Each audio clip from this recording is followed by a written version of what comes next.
শ্রমিক যুবক তাদের ছত্রভঙ্গ করতে গুলি ছোড়ে সেনাবাহিনী। এতে পিছু হতে পুলিশ ছাত্র উত্তেজনায় দেখছেন সেনাবাহিনী রয়েছে মাঠে, পুলিশ রয়েছে মাঠে, সরকার পদত্যাগের এক দফা দাবিতে কিন্তু চরম। এখন আর কারো চাওয়া না চাওয়ার অপেক্ষায় নাই বাংলাদেশ। ইনশাল্লাহ পৃথিবীর ইতিহাসে বৃহত্তম জনসমাবেশ ঘটবে ঢাকায়। সেনাপ্রধানের যে বক্তব্য আপনারা সোশ্যাল মিডিয়াতে শুনেছেন, আমি ওই বক্তব্যটা শোনার পর থেকেই সেনাবাহিনীর যে পরিবর্তন, সেনাবাহিনী কি চাচ্ছে সেটার ব্যাপারে একটা মানে অ্যাজাম্পশন মাথার ভেতরে কাজ করছিল। ডক্টর ইউনূস আসবেন, আগামীকাল বাংলাদেশে আসবেন, আগামীকালকে উনি ওই কোর্টে যাবেন। আপনাকে ডক্টর ইউনূসকে দেশদ্রোহী বলা হয়েছে এবং একই সাথে ডক্টর ইউনূস বলেছেন যে দেশের মধ্যবর্তী নির্বাচন দরকার এবং উনি কালকে আজকে আপনাদেরকে কোটা সংস্কার আন্দোলন নিয়ে এমন কিছু গুরুত্বপূর্ণ ভিডিও ফুটেজ প্রমাণ সহকারে দেখাবো যা দেখলে আপনারা সত্যি অবাক হয়ে যাবেন। তাই বলছি অবশ্যই পুরো ভিডিওটি না টেনে মনোযোগ সহকারে দেখবেন, তাহলেই সবকিছু বুঝতে পারবেন ইনশাআল্লাহ। তো ভিডিওতে চলে যাব তার আগে আপনাদের কাছে আমার ছোট্ট একটি অনুরোধ, আপনি যদি আমার চ্যানেলে নতুন দর্শক হয়ে থাকেন তাহলে অবশ্যই চ্যানেলটি সাবস্ক্রাইব করে পাশে থাকা বেল আইকনটি বাজিয়ে দিতে ভুলবেন না। আর যারা অলরেডি আমার চ্যানেলটি সাবস্ক্রাইব করেছেন তাদেরকে জানাই অসংখ্য ধন্যবাদ। কোটা সংস্কার আন্দোলনকে কেন্দ্র করে পর্যায়ক্রমে আপনাদেরকে কিছু ভিডিও ফুটেজ দেখাবো। তো চলুন প্রথমে একটি ভিডিও ফুটেজ দেখে আসি। পৃথিবীর ইতিহাসে বৃহত্তম জনসমাবেশ ঘটবে ঢাকায়। সামনে অবধারিত ওদের পরের অস্ত্র হয় জরুরি অবস্থা আর শত স্তরের নিরাপত্তা বেষ্টনী, সাথে চরম হঠকারিতায় জনতার শান্তিপূর্ণ সমাবেশে সভ্যতার ইতিহাসে নৃশংসতম হত্যাকাণ্ড অথবা ৪৯ বছর আগে ঘটে যাওয়া পিতৃহত্যার প্রতিশোধে উন্মত্ত এক সাইকোপ্যাথের অগাস্ট পুনরাবৃত্তির আশঙ্কা। দেশের মানুষ আজ সারা রাত 2 হাত তুলে প্রার্থনা করুক যেন একটিবারের জন্যও তাদের এই আশঙ্কা অমূলক প্রমাণিত হয়। কাল সকাল যেন কোনো দুর্ঘটনার বার্তাবাহক না হয়ে শ্রাবণের ধারার মতো সবকিছু ধুয়ে কোটি কোটি কচি কণ্ঠকে বিজয় আনন্দে পাগল করে দেয়, বাড়িয়ে দেয় আত্মবিশ্বাস। আর প্রবীণের দল শ্লথ পায়ে সবার অজান্তে জনমহাসমুদ্র থেকে তার চিরচেনা ড্রয়িং রুমের সোফায় চা মুড়ির আয়েসে আধা শোয়া হয়ে কপালে চশমা তুলে স্মিত হাসির স্বস্তিতে হাত জোড়া মাথার পিছনে দিয়ে ভাবতে পারে এই জেনারেশন জেডের অমিত শক্তির ভান্ডার নিয়ে কি ভীষণ ভ্রান্তি ছিল তাদের। ওদের হাতে বাংলাদেশ যে কোনো সময়ের চাইতে নিরাপদ। কি অসাধারণ অবলীলায় ওরা বলে পেছনে পুলিশ, সামনে স্বাধীনতা। এখন আর পিছনে যাওয়ার রাস্তাই নেই, পিছনে পুলিশ আর সামনে স্বাধীনতা। দর্শনের ভারী ভারী বইয়ের সক্রেটিস আর প্লেটোরা ম্লান হয়ে যায় ওই কিশোরীর সাবলীল দর্শনবোধের সামনে। লং মার্চ টু ঢাকা সর্বস্তরের জনগণের সর্বাত্মক অংশগ্রহণ নিশ্চিত করতে হবে। হালকা খাবার পানি, 2-1টা জামা কাপড়, ছোট ছাতা, অতি প্রয়োজনীয় জিনিস সহ ছোট পিঠের ব্যাগ, যে কোনো যানবাহনে প্রয়োজনে পায়ে হেঁটে যে কোনো নেতৃত্ব বা নির্দেশনার অপেক্ষা না করে ঢাকার পথে রওনা হন দলে দলে, কাতারে কাতারে, লাখে লাখে, কোটিতে কোটিতে। পরিবহন মালিকদের প্রতি আহ্বান, লং মার্চ টু ঢাকা অংশগ্রহণের জন্য ছাত্র জনতাকে স্বতঃস্ফূর্তভাবে আপনার বাস, ট্রাক, সিএনজি, অটো ব্যবহারের জন্য দিয়ে দিন। প্রয়োজনে শ্রমিক ভাইরা বাস, ট্রাক নিয়ে এগিয়ে আসুন। এবারের মুক্তিযুদ্ধের গর্বিত মুক্তিযোদ্ধা হওয়ার সুযোগ নিন। যদি কোথাও কোনো বাধা পান, বাধা অতিক্রম করার চেষ্টা করবেন, না পারলে ওখানেই বসে পড়বেন। ঢাকায় আমাদের বিপ্লবীরা ঢুকে গেলে ঢাকার প্রবেশ মুখ বন্ধ করে দেবেন। আশেপাশের গ্রাম থেকে হাজারে হাজারে মানুষ এসে বসে পড়বেন রাস্তার উপরে, যতদিন পর্যন্ত না হাসিনার পতন হয়। কারণ হাসিনা বাঁচার শেষ চেষ্টা করার জন্য ঢাকার বাইরে থেকে রিইনফোর্সমেন্ট যেন আনতে না পারে। ঢাকায় প্রথমেই দখল করে নেবেন ফ্যাসিবাদের দোসর ৭১ টিভি আর সময় টিভি। ওখান থেকে সম্প্রচার শুরু করবেন স্বাধীন বাংলাদেশের কর্মসূচি। এরপরে অভিযান চালাবেন গণভবন উদ্ধারের, জনগণের ভবন উদ্ধারের। আমরা আর এক সাগর রক্ত পেরিয়ে ফ্যাসিস্ট দানব হাসিনার হাত থেকে বাংলাদেশকে স্বাধীন করব ইনশাল্লাহ। স্বাধীন দেশে দেখা হবে আপনাদের সাথে। সৃষ্টিকর্তা আপনাদের বিজয়ী হওয়ার তৌফিক দিন, আপনাদের উপরে রহমত বর্ষণ করুন। ফি আমানিল্লাহ। তো আশা করছি আপনারা পুরো ভিডিও ফুটেজটি মনোযোগ সহকারে দেখেছেন এবং সেখানে কি বলা হয়েছে তাও বুঝতে পেরেছেন। এই বিষয় নিয়ে যদি আপনাদের কোনো মতামত থাকে তাহলে অবশ্যই তা কমেন্ট করে জানাতে পারেন। এখন চলুন আমরা আরো একটি ভিডিও ফুটেজ দেখে আসি। সেনাপ্রধানের যে বক্তব্য আপনারা সোশ্যাল মিডিয়াতে শুনেছেন, আমি ওই বক্তব্যটা শোনার পর থেকেই সেনাবাহিনীর যে পরিবর্তন, সেনাবাহিনী কি চাচ্ছে সেটার ব্যাপারে একটা মানে অ্যাজাম্পশন মাথার ভেতরে কাজ করছিল। গত এই 15 বছরে যদি আপনি হিসাব করেন, সেই আজিজ থেকে শুরু করে এর আগেও যারা যারা ছিল সবার বক্তব্য, ইভেন এই এখন ওয়াকার যে আছে তার আগের শফিউদ্দিন, এরাও কিন্তু কথা বলার আগে সরকারকে আমরা স্বাধীনতার পক্ষে আছি, আমরা দেশের স্বাধীনতার জন্য এই করব, তারপরে আমরা সরকারের পরিচালনায় আমরা সব ধরনের সেবা দিতে, শেখ হাসিনার এই ছায়াটা যা আছে এগুলি ধুয়ে দেওয়ার জন্য প্রস্তুত দিব, এই টাইপের কথাবার্তা বলতো। কালকে সে প্রথম বলল যে আমরা জনগণের সাথে, জনগণের প্রয়োজনে আমরা জনগণের পাশে থাকব। তো এটার পরেই আমি মানে বুঝতে পারছিলাম যে আসলে শেখ হাসিনার কোর্টে বলটা এখন আর নাই, এবং সেটাই কিন্তু শেষ পর্যন্ত হলো। আপনি আজকে যদি 2টা ঘটনা দেখেন, এই 2 ঘটনাতে আপনার যেভাবে মানে সেনাবাহিনী যেভাবে পুলিশের বিরুদ্ধে গিয়ে, পুলিশ এবং ছাত্রলীগ, যুবলীগ, সন্ত্রাসীরা যেই পাশে, সে তার অপোজিট সাইডে থেকে তারপরে জনগণের এই দিক থেকে তারা ওই দিকে গুলি ছুটছে।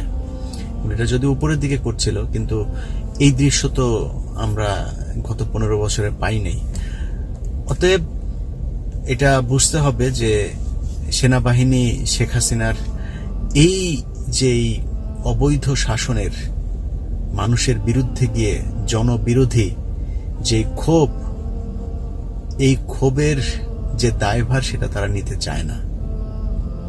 এ কারণেই আমার বিশ্বাস যে, এবং সেনাবাহিনী যে শুধু মানে ইমোশনালি যে কোন দিকে যাবে, কোন দিকে যাচ্ছে আসলে জনগণ চাচ্ছেন এরকম না, তাদের কাছে গোয়েন্দা রিপোর্টও নিশ্চয়ই আছে। আর তারপরে শেখ হাসিনা যেটা বলেছে, আমি কিছু বলছি না, শেখ হাসিনা যেটা বলেছে আমি সেটাই বলি, এবং তার অনেক মন্ত্রীও এই কথা বলেছে। এই আন্দোলনের পেছনে আমেরিকা তাদেরকে ইন্ধন দিচ্ছে, তা আরো ভালো। আমেরিকা না ইসরায়েল ইন্ধন দিলেও সমস্যা নেই। দুনিয়ায় আপনার ওই যে রাসূল সাল্লাল্লাহু আলাইহি সাল্লামের মা আমিনা যখন কিনা ছোট ছিলেন, তখন উনি খেলা করতেন, ছোট বাচ্চা, ছোট ওই সময় খেলা করতেন, পাশের থেকে অদৃশ্য কেউ একজন সালাম দিত। তো এটা ফেরেশতারা সালাম দিতেন ওনাকে। উনি তো বুঝতেন না, উনি গিয়ে ওনার বাবার কাছে গিয়ে বলতেন যে আমাকে কে যেন, আমি খেলছিলাম, আমাকে পাশ থেকে শুধু বারবার সালাম দেয়। তখন সে বুঝতে পেরেছিল যে একটা মানে এরকম কোনো কিছু একটা হবে, খুব পবিত্র কোনো একটা কিছু তার গর্ভে আসবে বা এরকম কিছু একটা। তখন তাকে বলেছিল তুমি এই কথা পৃথিবীর কাউকে বলবা না। যাই হোক, তো এই যে রাসূল সাল্লাল্লাহু আলাইহি ওয়াসাল্লাম আসবে সেটার আপনার খবরটা আগে থেকেই ফেরেশতারা আমিনাকে দিয়েছিলেন। শেখ হাসিনা জন্মের আগে ওর মারে মনে হয় শয়তান এসে তারপরে দিত। শয়তান মানে ওর মারে বলতো যে বুড়ি তোর ইয়ের মধ্যে একটা ঢুকাইতেছে, এর মধ্যে জাউরা একটা ঢুকাইতেছে, এই জাউরা দুনিয়ার মধ্যে আমার চাইতেও জাউরামি করবে।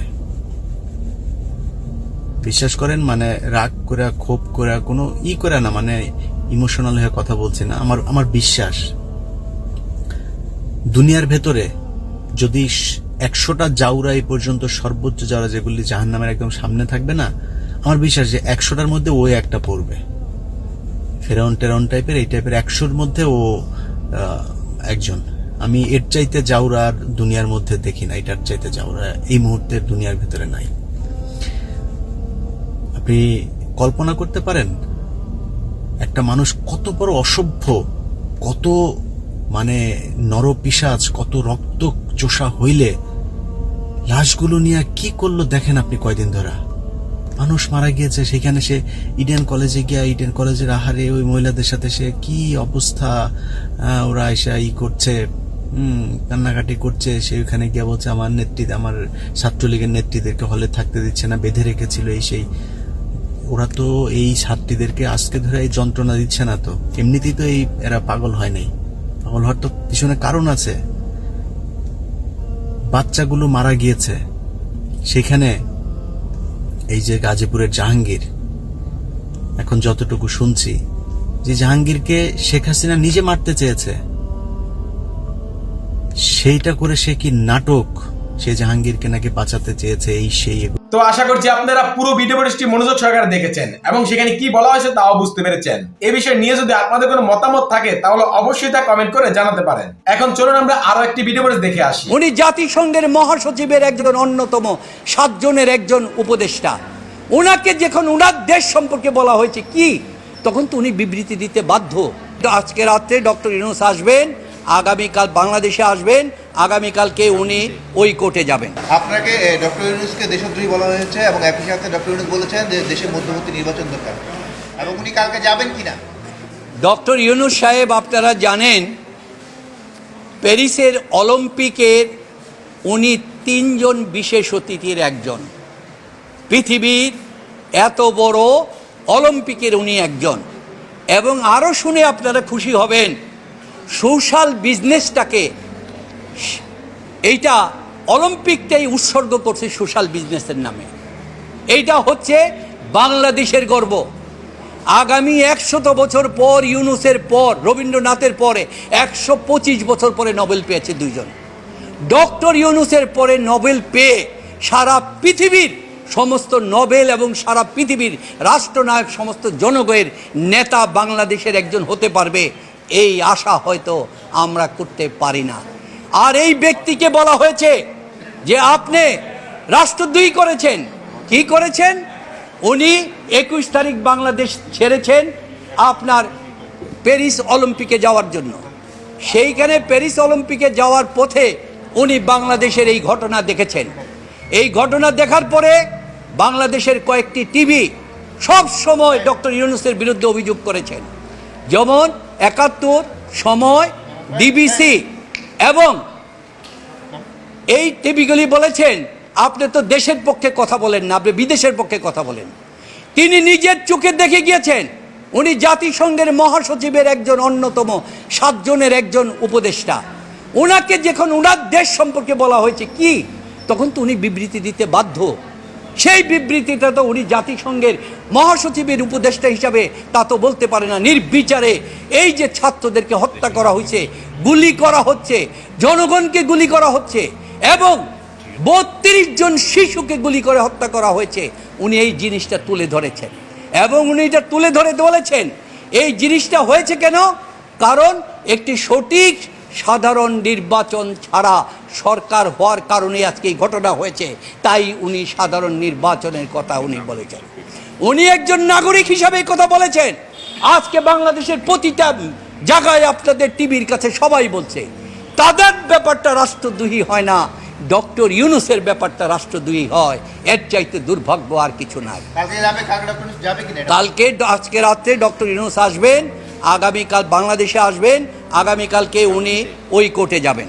আর এই ব্যাপারে আমি আপনাদের কাছে একটি কথা বলতে চাই যে সরকার যে এই যে ছাত্রদেরকে মারল এবং জাতীয় সম্পদ নষ্ট হলো, এই ব্যাপারে কিন্তু 2টি প্রশ্ন দাঁড়ালো।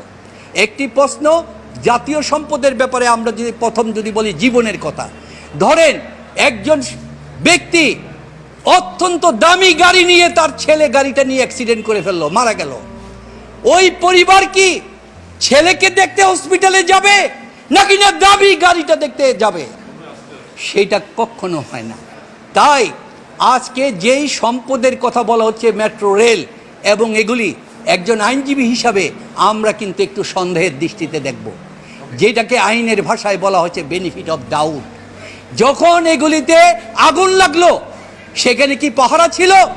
সেখানে কি বাধা দেওয়া হলো? হেলিকপ্টার থেকে গুলি করা হলো? সেখানে কি গুলি করা হয়েছে? সেখানে কি আসা হয়েছিল? তাহলে সরকার এখানে দায়ী কিনা, তার ভিতরে সন্ত্রাসী লুকায়িত ছিল কিনা, সেটাও দেখার ব্যাপার। আর এটার অন্যতম উদাহরণ হচ্ছে বঙ্গবন্ধুর মার্ডার কেসে খন্দকার মুস্তাক আহমেদ হওয়ার পরে যে 23 জনের মন্ত্রিসভা হয়েছিল, সেই 23 জনের মধ্যে 22 জন ছিল বঙ্গবন্ধুর মন্ত্রিসভার সদস্য। তাহলে সরকারের ভিতরেই যে সন্ত্রাসী লুকিয়ে থাকে, ভিন্ন মত লুকিয়ে থাকে, এটা প্রতিষ্ঠিত। তাহলে এই যে জিনিসগুলি ধ্বংস হয়েছে কে করেছে, এটাও দেখার ব্যাপার, এটাও আইনের দৃষ্টিতে দেখার ব্যাপার। আশা করছি আপনারা এই ভিডিও ফুটেজটি মনোযোগ সহকারে দেখেছেন এবং এখানেও কি বলা হয়েছে তাও বুঝতে পেরেছেন। এই বিষয়ে নিয়ে যদি আপনাদের কোনো মতামত থাকে তাহলে অবশ্যই তা কমেন্ট করে জানাতে পারেন। ভিডিওটি এ পর্যন্তই, দেখা হচ্ছে পরবর্তী ভিডিওতে। সে পর্যন্ত সবাই ভালো থাকবেন, সুস্থ থাকবেন, আল্লাহ হাফেজ।